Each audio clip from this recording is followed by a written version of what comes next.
Hi viewers, welcome to our channel flying kites. నేను మీ సాయిరామ్. ఈరోజు నేను మీకు చూపిద్దాము అని అనుకుంటున్న ప్లేస్ ఈ మధ్యకాలంలో మనం తరచూ వింటున్న టెంపుల్ అండ్ చాలా ఫేమస్ టెంపుల్ అయిన నిమిషాంబ అమ్మవారి టెంపుల్ గురించి నేను మీకు ఈరోజు చూపిద్దామని అనుకుంటున్నాను. నిమిషాంబ టెంపుల్స్ మన హైదరాబాద్ అండ్ సరౌండింగ్స్ ఊళ్ళలో చాలానే ఉన్నాయి. బట్ నేను ఇప్పుడు మీకు చూపించాలి అని అనుకుంటున్న ఈ నిమిషాంబ అమ్మవారి టెంపుల్ హైదరాబాద్లో బోడుప్పల్లో ఉన్న పెంటారెడ్డి కాలనీలో ఈ ఆలయం ఉంటుంది.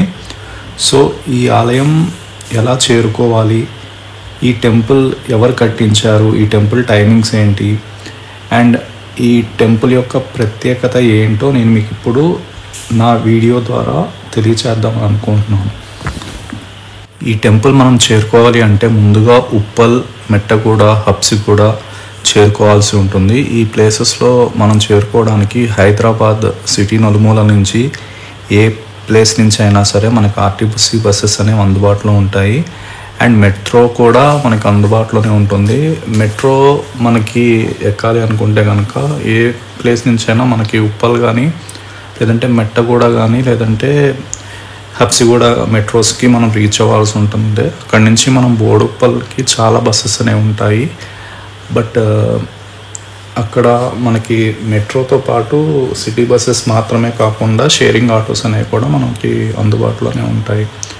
ఒకవేళ మీరు బైక్ ఆర్ ఓన్ వెహికల్లో రావాలి అని అనుకుంటే కనుక నా వీడియోలో ఇప్పుడు నేను మీకు చూపిస్తున్న ఈ రూట్స్ని ఫాలో అయితే మీరు డైరెక్ట్గా టెంపుల్ దగ్గరికి చేరుకోవచ్చు. ఈ ఆలయాన్ని సోమవంశ క్షత్రియ నకాష్ కులస్తులు కట్టించారు.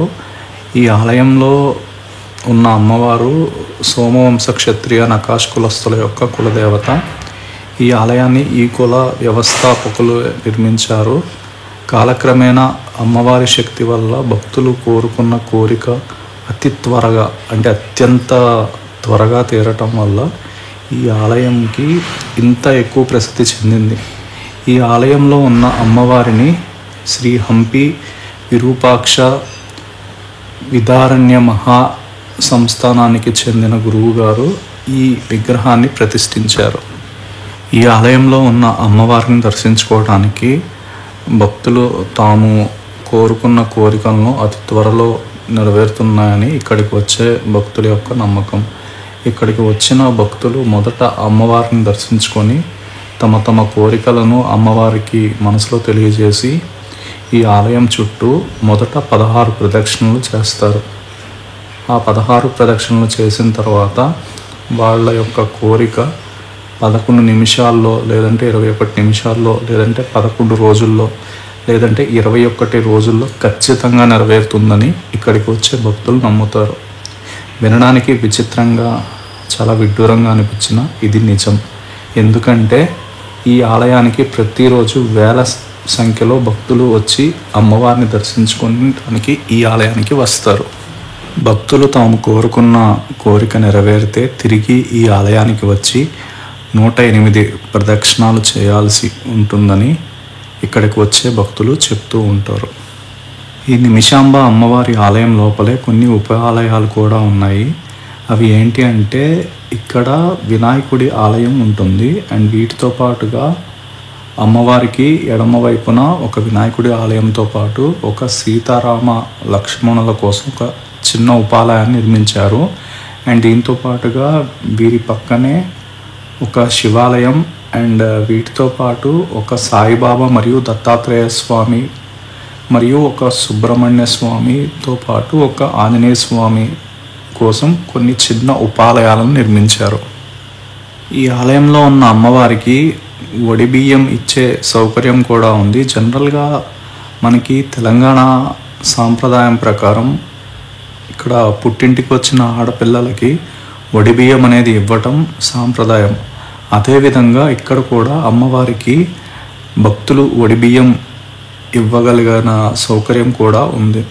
అది ఎలా అంటే అమ్మవారికి ఇక్కడ బియ్యం ఇవ్వాలంటే మన ఇంట్లో లాగా ఇవ్వటానికి ఇక్కడ కుదరదు. ఇక్కడ కొన్ని ప్రత్యేకమైన నియమాలనే ఉన్నాయి. ఇక్కడ ఈ గుడిలో ఉన్న అమ్మవారికి మనం బియ్యం ఇవ్వాలి అని అనుకుంటే కనుక ఇక్కడ ఆ బియ్యానికి కావాల్సిన పదార్థాలన్నీ ఇక్కడ అమ్ముతారు. లైక్ అంటే బియ్యం, జాకెట్ పీస్ అండ్ వాటితో పాటు పసుపు కుంకుమ ఇవన్నీ ఇక్కడ అమ్ముతారు ఒక సెట్ లాగా. లేదు అవన్నీ మనం ఇంటి దగ్గర నుంచి తెచ్చుకోవాలన్నా తెచ్చుకోవచ్చు. తెచ్చుకొని ఇక్కడ ఈ గుడిలో అమ్మవారికి అంటే గర్భాలయంలో ఉన్న నిమిషాంబ అమ్మవారికి ఎడమ వైపున ఒక ఉత్సవ విగ్రహం ఉంటుంది. ఆ ఉత్సవ విగ్రహం దగ్గర మనం ఒడిబియ్యం అనేది ఇవ్వాల్సి ఉంటుంది. అమ్మవారికి ఈ ఒడిబియ్యం అనే సాంప్రదాయం ఈ గుడి నిర్మించిన దగ్గర నుంచి అమ్మవారికి ఒడిబియ్యం అనేది ఇవ్వటం ఇక్కడ ఆనవాయితీగా వస్తూ ఉంది.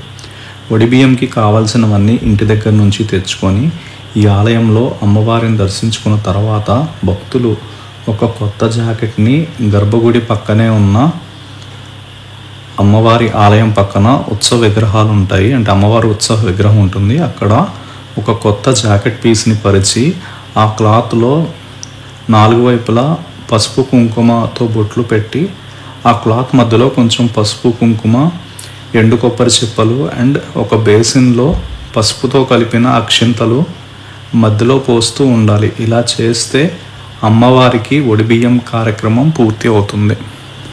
ఈ ఒడిబియ్యం గురించి అసలు తెలియని వాళ్ళు ఎవరన్నా ఉంటే కనుక ఇక్కడ ఉన్న ఆలయ పూజారిని సంప్రదిస్తే వాళ్ళు క్లియర్గా వివరిస్తారు. ఈ ఆలయం చిన్నగా ఉండడం వల్ల భక్తుల రద్దీ ఎక్కువ అవ్వటం వల్ల ఇక్కడికి వచ్చే భక్తుల సౌకర్యార్థం కోసం అంటే ఈ ప్రదక్షిణాలు చేసే రూట్ కొంచెం సరిగా లేకపోవడం వల్ల సో కొన్ని డిఫరెంట్ టైప్స్ ఆఫ్ కన్స్ట్రక్షన్ అనేది ఇక్కడ చేస్తున్నారు. అంటే భక్తులు ఇబ్బంది పడకుండా ఉండటం కోసం వాళ్ళ కొన్ని సౌకర్యాలు మెరుగుపరచడం కోసం ఒక డిఫరెంట్ టైప్స్ ఆఫ్ కన్స్ట్రక్షన్ అనేది ఇక్కడ చేస్తున్నారు. ఈ ఆలయం పక్కనే భక్తులు అమ్మవారికి సమర్పించిన చీరలు ఏవైతే ఉంటాయో ఆ చీరలను ఇక్కడ అంటే అమ్మవారికి అలంకరించిన చీరలు ఇక్కడ ఒక కౌంటర్ ఉంటుంది, ఆ కౌంటర్లో విక్రయిస్తారు. ఈ చీరలు కావాలనుకుంటే భక్తులు ఇక్కడ కొనుక్కోవచ్చు. ఈ ఆలయం ఎదురుగా మరొక అమ్మవారి ఆలయం కూడా ఉంటుంది. ఆ ఆలయానికి ఎదురుగా రావి చెట్టు మరియు వేప చెట్టు కలిసి ఉన్న ఒక పెద్ద చెట్టు ఉంటుంది. ఆ చెట్టు కింద నాగప్రతిష్టలు ప్రతిష్ఠించారు. ఈ ఆలయం కూడా మిస్ అవ్వకుండా దర్శించుకోండి. ఈ ఆలయంలో అన్ని పండగలు చాలా వైభవంగా జరిపిస్తారు. అంటే ఇక్కడ ముఖ్యమైన పండుగలు ఏంటంటే దసరా అప్పుడు నవరాత్రులు చాలా ఘనంగా నిర్వహిస్తారు. అండ్ దీంతో పాటుగా ఈ ఆలయంలో ఇంకో ప్రత్యేకత కూడా ఉంది. అదేంటి అంటే ప్రతి సంవత్సరం శ్రావణ మాసం ఏదైతే ఉంటుందో ఆ శ్రావణ మాసంలో ఫస్ట్ శ్రావణ శుక్రవారం రోజు ఈ గుడిలో ఉన్న నిమిషాంబ అమ్మవారికి 1116 చీరలతో అలంకరిస్తారు. అండ్ 1116 కేజీల కుంకుమతో కుంకుమార్చన మరియు కొన్ని ప్రత్యేక అభిషేకాలు ఇక్కడ ఈ గుడిలో బ్రహ్మోత్సవాలను తర్పించే విధంగా ఇక్కడ జరిపిస్తారు. పూజ అయిపోయిన అనంతరం ఆ కుంకుమ ఏదైతే ఉందో గుడికి వచ్చిన భక్తులకు పంచిపెడతారు. అమ్మవారి అనుగ్రహం మనకి ఉంటే అమ్మవారు మనం ఎక్కడున్నా కూడా ఆమె దగ్గరికి తనే రమ్మని పిలుస్తుంది. ఇక్కడికి వచ్చినప్పుడు నేను గమనించింది ఒక్కటే, ఎన్నో వేల మంది భక్తులు ప్రతిరోజు ఈ ఆలయం దర్శించుకొని 108 ప్రదక్షిణాలు చేస్తున్నారంటే వాళ్ళ యొక్క కోరిక తీరితేనే కదా వాళ్ళు 108 ప్రదక్షిణాలు చేయగలుగుతారు. సో అందువల్ల ఇది చాలా పవర్ఫుల్ టెంపుల్ అని నాకు అనిపించింది. నా వీడియో ఇంతవరకు చాలా ఓపికగా చూసిన మీ అందరికీ ధన్యవాదాలు తెలుపుకుంటూ, నా వీడియో మీకు నచ్చిందని నేను అనుకుంటున్నాను. నా వీడియో మీకు నచ్చినట్లయితే కనుక please like, subscribe and share my channel for more videos. Thank you.